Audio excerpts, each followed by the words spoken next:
the Review Reviewer. You review it, I review you. And this is my partner, Mr. It. Today, we're going to be taking a look at the Nostalgia Critic and Linkara's review of Superman 4. What was that? Review Reviewer, what the fuck are you doing right now? Delco, what the hell are you doing here? I'll tell you what you're doing. You are reviewing a superhero review. Why? Why are you doing this without consulting me? I'm those dudes with the hats resident superhero reviewer. Look, we're not reviewing a superhero movie. We're reviewing a review of a superhero movie. It's completely different. Don't give me that! It says very clearly in my contract that if anybody wants to review a superhero movie, they have to have my consultation and approval and foreknowledge first. You have a contract? You did not do that. Therefore, I have no choice but to take over this review from here. Wait a minute. What the hell are we worried about? You live on the other side of town. I mean, we'll be done with this thing before you can even get here. What are you going to do? Run over here, throw Mr. In out of his chair, and take over his spot in the review? Like that's good. Hi, boss. Stop! How did you do that? The power of comedy. Comedy really fucking sucks sometimes. It does, doesn't it? Look, it's not that I don't want to do this review with you. It's just that I have a rule that there are no more than 2 reviewers on the show. No more than 2 reviewers on the show, huh? Yep. Oh yeah, what about the Christmas special when you had Jack Skellington on here? Okay. No more than 1 human reviewer. What about the crossover review with Game Tyrant? Okay. No more than 1 human reviewer as long as Mr. It is fully capable. As you can see, he's fully capable, right, Ed? Yep, he looks plenty capable to me.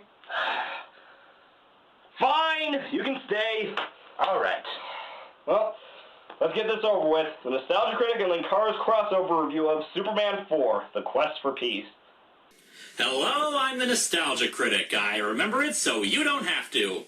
Now, I don't know what it is, but there's something about Nostalgia Critic that looks off here. He shaved. That's it. Yeah, that's it. Did you know that the Superman films have a parallel history to the Batman movies? Superman and Batman being compared. That's original. Welcome to Superman 4, The Quest for Peace, where we learn that wars aren't caused by differing ideologies, power-hungry dictators, or economic necessity. No, it's all because of nuclear weapons. Just nuclear weapons and the evil people who profit from them. And boy, am I not looking forward to this one bit! Oh, hi, Nostalgia Critic! Well, this is awkward. Yeah, you gotta hate it when you meet your evil twin, don't you? Oh, I bet you're wondering what I'm doing here. Well, see, the thing is that I review comic books and you review movies, and I figured if I was going to review a comic book movie, yeah, I'll just quit right here. Oh, no you don't. You started this dumbass review, we're gonna finish it. But first, get out of those clothes! What the? How did you? Out! I'm going! Actually, that's a good point. How did he do that? Like I said, power of comedy. A fully time-lord concept. Good. So, let's go ahead and review... What are we reviewing again? Fuck donkeys! You see, this is why you always gotta know what you're getting into before you get into it. We're not tearing apart Iron Man 3? Alright, we open on the familiar credits of the Superman franchise. Except on a budget of $2. And sucky. Hey, it's still better than my budget. The film begins proper with Russians in space! How'd you do that with your voice? Clean throat. Huh. Yeah, clean throat really does help when you're doing the voices. Was that supposed to be the Joker or Jeff Goldblum? Well, this is fine enough. Nothing could possibly go wrong out here. See? This is what happens when you litter in space.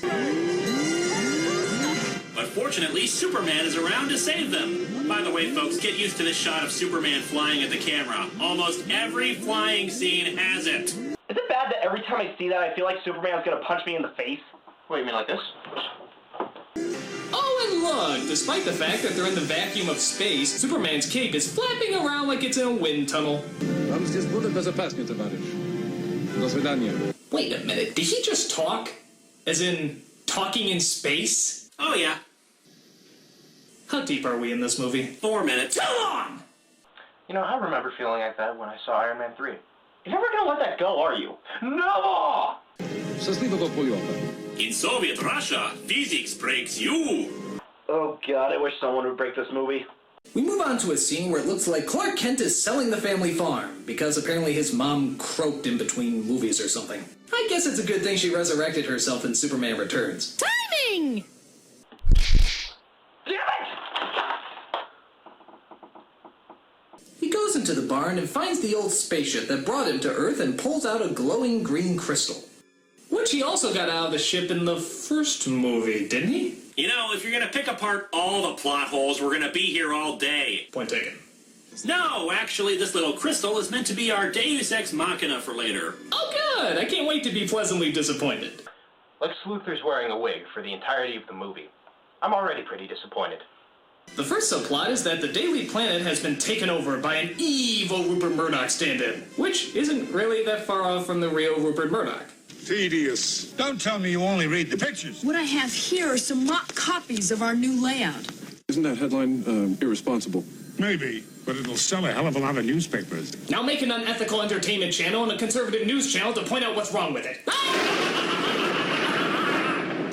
Just like CNN and Fox. Those diabolical bastards!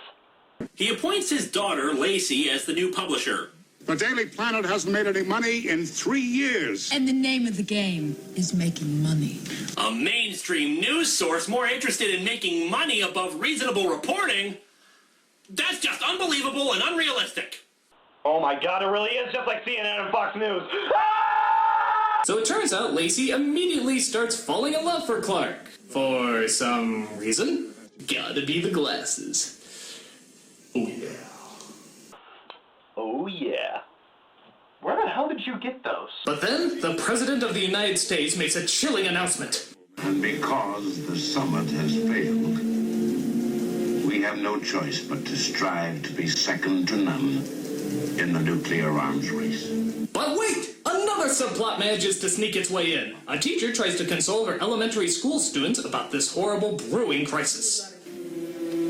Now, I know you're all upset by the crisis. No, we're upset because they canceled Power Rangers. I just hit puberty and now there's no Kimberly. You know, if that actually happened, Linkara would be pretty freaking devastated. The best thing we can do is to try to think positively. Now, is there anything you can do? Doesn't anyone have a suggestion? All right? I'll make a suggestion. I mean, isn't this just how you spent your classes back in the day? I mean, it's not like you did math or science or anything. Actually, that's kind of what we did in school. High school ROTC comes back to haunt me. Jeremy, what do you think we can do about the crisis? I tell you, I'd write a letter to that would do some good. Motherfucker. Superman. Yes, this is what passes for a plot point in this movie. The kid writes a letter for Superman to be delivered via Lois Lane. She shows it to Clark Kent, and thus, somehow, this sends Superman into an existential dilemma about what he should do. What, you've never read a letter that's written by a little kid? They're the true poets. He even goes to the Fortress of Solitude to consult the Elders of Krypton on this. The Earth is too primitive. You can flee to new worlds. I know I'm forbidden to interfere. Not that stopped me in the last 3 movies. Or ever, really. You know, have you ever noticed how the elders of Krypton and his parents always have really specific messages planned out for him? They must really have planned ahead. Put the Boy Scouts to shame. But Clark Kent's continual moping about the issue doesn't end there, because now we have a scene of Clark and Lois meeting up and ripping off the first flying scene from the original movie. And I don't mean copy it, I mean note for note the friggin' same.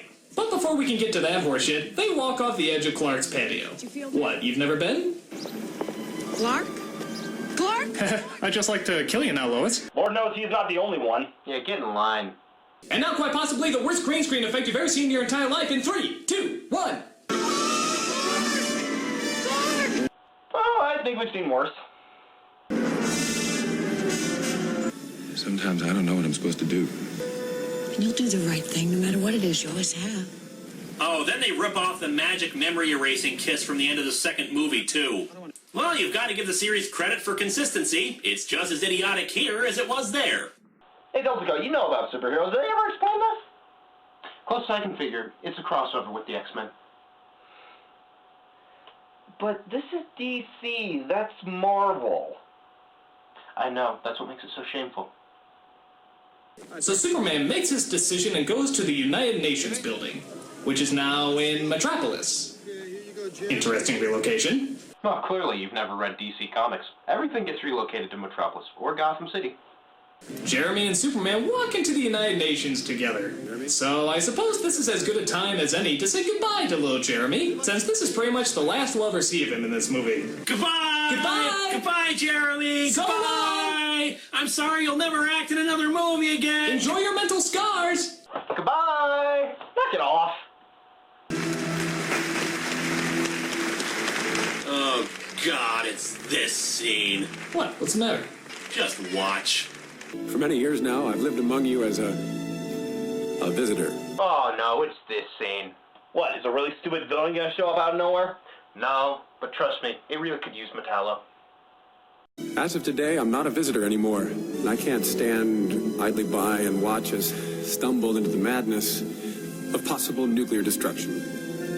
And so I've come to a decision. Effective immediately, I'm going to rid our planet of all nuclear weapons.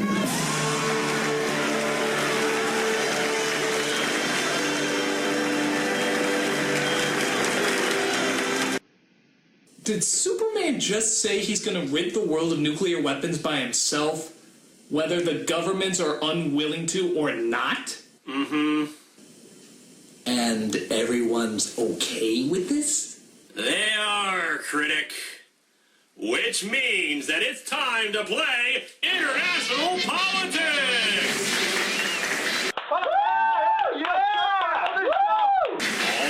Nostalgia Critic, you're Israel, a country surrounded on all sides by enemies who would happily see you wiped off the map. However, the only thing keeping them at bay is your nuclear arsenal. Now Superman comes in and says he's gonna take that arsenal away.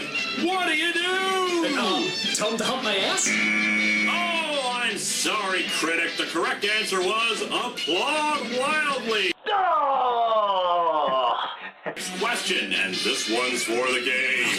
You're the Soviet Union.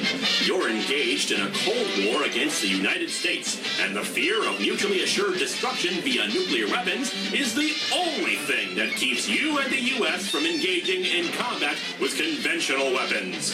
Suddenly, Superman comes along and says he's gonna take away all your nuclear weapons. What do you do? Come on, Critic, you got this! Nah, he's not gonna get it. God. Oh, I know! Applaud wildly! That is correct!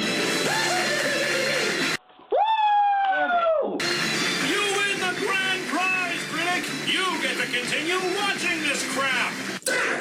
How come I always get the booby prize? Yes, folks, in this film, if you believe that the presence of nuclear weapons has actually prevented war rather than escalated it, this isn't your movie. So we get this montage of shots of both the United States and the Soviet Union launching their nuclear missiles into space, where Superman can catch them and hurl them into the sun.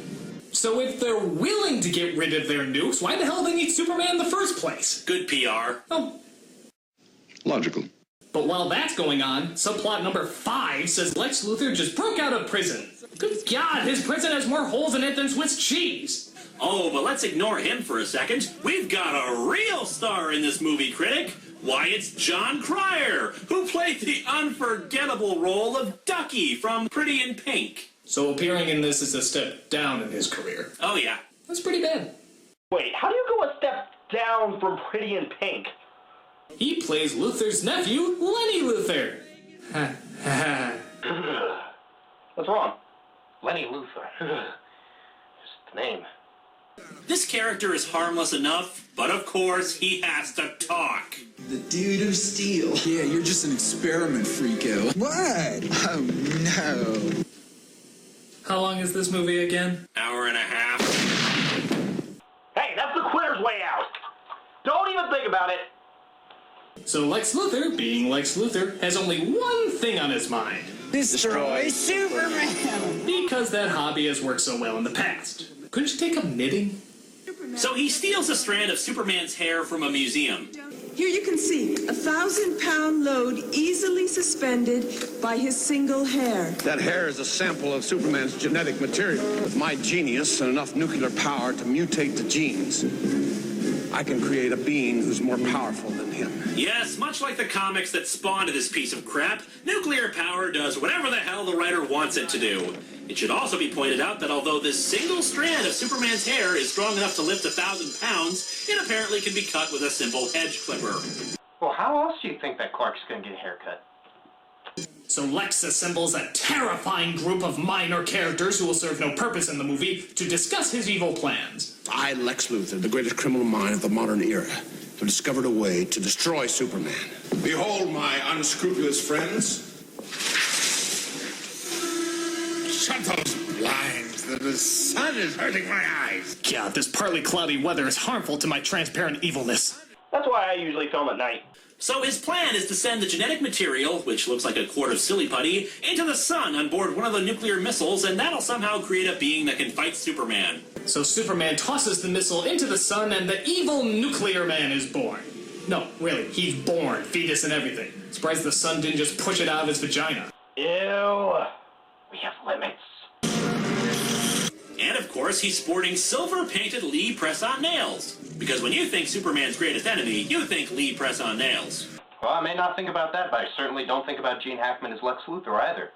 So yeah, our evil nuclear man is basically just Fabio with a mullet and laryngitis. So basically regular Fabio. Destroy Superman now. But enough of the supervillain, it's time for some comedy! Lacey and Clark are working out together.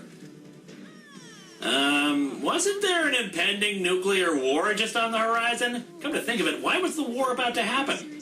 Because the summit failed. Summits fail all the time. That doesn't guarantee war. We don't take kindly to logic in these here parts, boy. This is the internet. Nothing's logical here.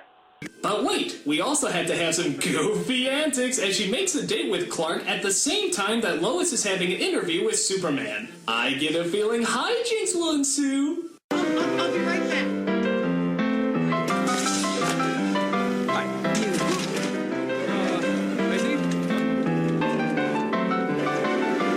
Personally, I would have played the Benny Hill theme. We cut to Lex Luthor where he's... what the hell? He's dancing with a woman in Victorian dress. Yeah, well, we all have fetishes. And besides, he's rich. So Nuclear Man shows up, who's oddly enough voiced by Gene Hackman. You have my voice. No, you have my voice. Which means... nothing? Yeah. Yeah. So Nuclear Man walks into the apartment and I guess his batteries die. Still going. Nothing outlasts the Energizer battery. No, it turns out Nuclear Man is powered by the sun. He's a solar-powered nuclear menace. Isn't that basically Superman, but to an extreme level? Well, at least he's a green villain. And in case anyone's wondering, yes, there's about 100 scenes where he's clearly not in direct sunlight, and yet he's fine. Don't you just hate inconsistencies? Yeah. I don't know, I kind of like inconsistencies. Well, we're not done ripping off the rest of the movies because Lex Luthor contacts Superman, somehow knowing where he is. And somehow he lives at Times Square. I told you, DC, relocation everywhere. And threatens him into a confrontation. After some banter between the two, Superman is introduced to Nuclear Man. To a nice guy who's about to finish last. Did Nuclear Man just belch? I mean, what was that? What are you laughing at? See, I just had this wonderful image in my head of Gene Hackman in a recording studio having to do like 30 takes of that. Yeah, that's pretty funny. You know what image of a voice actor in a recording studio I like to think of? What? Robin Williams in Aladdin recording this line. Jafar, he's our man if he can't do it. After more drawn-out dialogue, we finally have the two starting to fight. And boy, is it a letdown. They don't even really punch each other. Yeah, because they threw so many super punches in the other three movies. They just struggle for a while and throw out some really awkward blue screen effects. Personally, I would have liked to go with this. So they fly all over the world to fight. They fly over Italy, where Nuclear Man unleashes a volcano upon the citizens, but Superman plugs it up. And travel to China, where Nuclear Man blows up the Great Wall. But fortunately, Superman is there to go all Gumby on our asses. Does Superman have wall repairing ability? Not in any comic I've read. I don't know, Delta Coat? Don't look at me. I'm more confused by the foreign languages he's spontaneously learning. To finish off, Nuclear Man takes the Statue of Liberty and tries to drop it into the city. And of course, it's still in Metropolis. Well, maybe this movie actually takes place in New York. However, when he tries to return the statue, it leaves him open to an attack by Nuclear Man, who just kind of scratches him once. Oh, I got nail polish on my neck. Powers fading. Maybe they're kryptonite nails. Oh yeah, Nuclear Man has kryptonite nails, but Batman doesn't have kryptonite batarangs. Let it go. This somehow makes Superman sick and age rapidly. However, he thankfully has that glowing Deus Ex Machina from earlier. We have no idea what the hell it really is, or why it's never mentioned until now. Except for the fact that it looks a little phallic right there. But it heals Superman. At least I think it does. We never see it heal him, so we can have another drawn-out fight with Nuclear Man. Yay! Because we haven't seen enough of that yet! So Nuclear Man suddenly falls in love with Lacey, don't ask, you shouldn't care, and flies off into the city to kidnap her. Nuclear Man, smash! Do you have any idea how many fan bases you're pissing off right now? Yes, I do, and I don't give a damn. He tricks him into an elevator, then flies it up and drops him off on the moon. However, a sliver of light goes into the elevator, recharging him. After Superman fixes the most unconvincing flag ever. Have you noticed how the American flag isn't flapping in space, but Superman's cape was, and still is, probably? Hey look, a trailer for the new Justice League movie! Where? They have an irritatingly long slow-motion fight.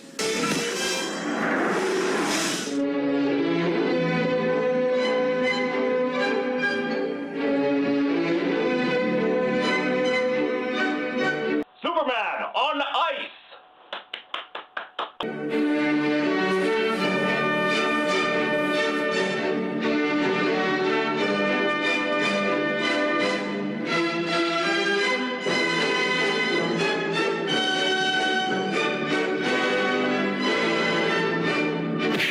You know, credit to the Nostalgia Critic for actually being able to pay attention during this.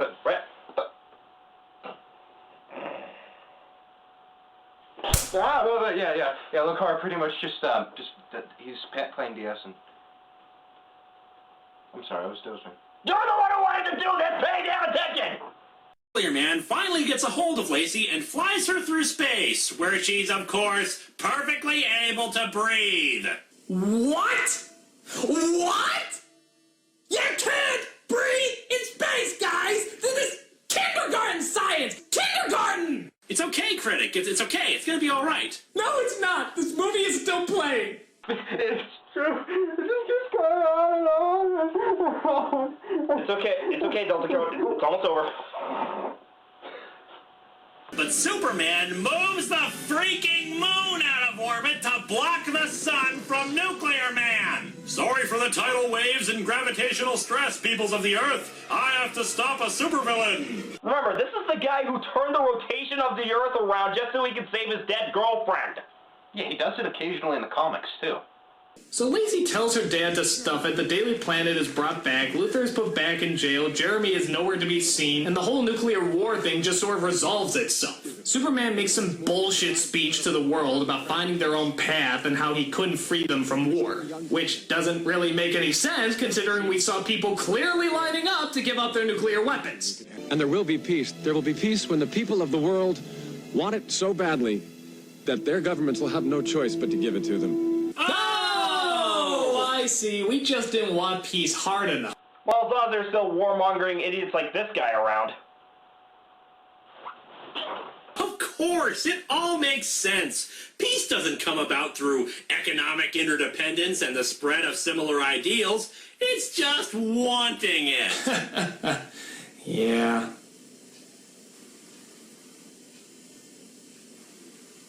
What a fucking load! This movie sucks! Personally, I think it looks like a bunch of stupid fun. Yeah, focus on the word stupid. And this review does very well to show that, as well as being very entertaining. So that was the Nostalgia Critic and Linkara's review of Superman 4. And now that it's done, get out of my house! Well, if that's the way you feel, I will just pack up, and I will activate my teleportation beacon. I'll be on my way. You have a teleportation beacon?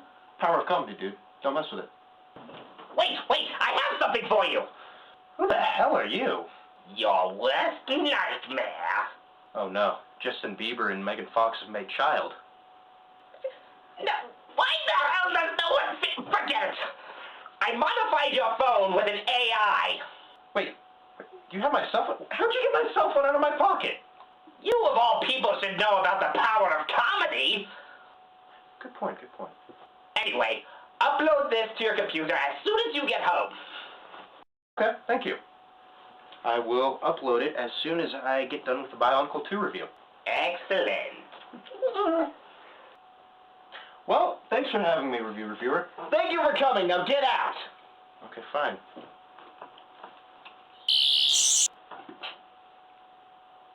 So basically his teleportation device allows him to jump cut out of the frame. Whatever. By the way, Doc, why did you give him an AI? Oh, he'll find out. If there's one thing Dr. Riseno prides himself in, is he gets revenge for his friends.